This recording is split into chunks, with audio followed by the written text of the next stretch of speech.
state-by-state basis. Now, a new national study finds that more people are choosing permanent sterilization. Permanent sterilization to abortions are restricted. The crack babies, the alienated children. Aaron, sounds very drastic, but some people really feel like this is the come on, black women. Come on, Miss Erin Bennett. Yeah, you know, so researchers out of the University of Pittsburgh School of Public Health found this jump in permanent contraception procedures among people ages 18 to 30 years old, a demographic that is more likely to experience sterilization regret than those older than 30. You take a look at this. Not like you transgenders and fucking increase in both vasectomies and tubal ligations in the months immediately following the Supreme Court's Dobbs v. Jackson decision. The number of vasectomies jumped nearly 40%, and among women and those who can get pregnant, there was a 63% jump among those who tied their tubes. I spoke with the lead author of the study, Dr. Jacqueline Ellison, who says while the rates of permanent contraception procedures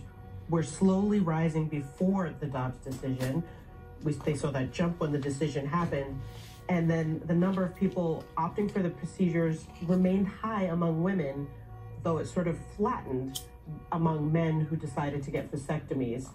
But it stayed higher than pre-Dobbs numbers. Now, Ellison says she family law corruption, or whether certain groups of people felt more pressured to get sterilized. Very critical thing to focus on moving forward is, you know, to what extent are these decisions that people are making for themselves?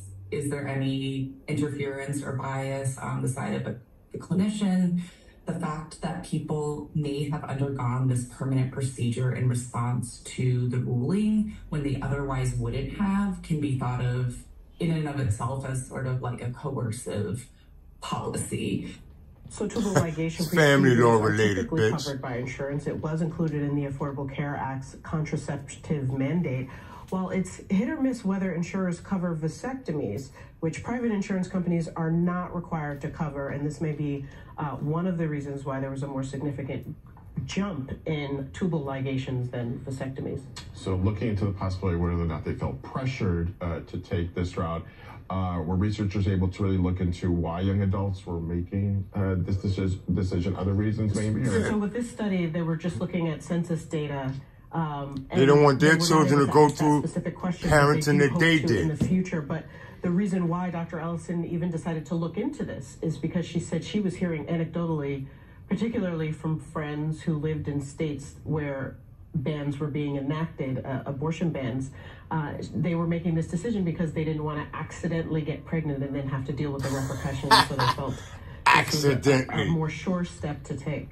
What about reversing these procedures? I've heard of vasectomies being reversed, right? Yeah, and not always. You can't always reverse them. So, and with tubal ligations, first off, it's way more invasive to go back in and try and reverse it, but it can be reversed depending on the type of procedure you got. If the fallopian tubes were tied, they may be able to untie them and reconnect them.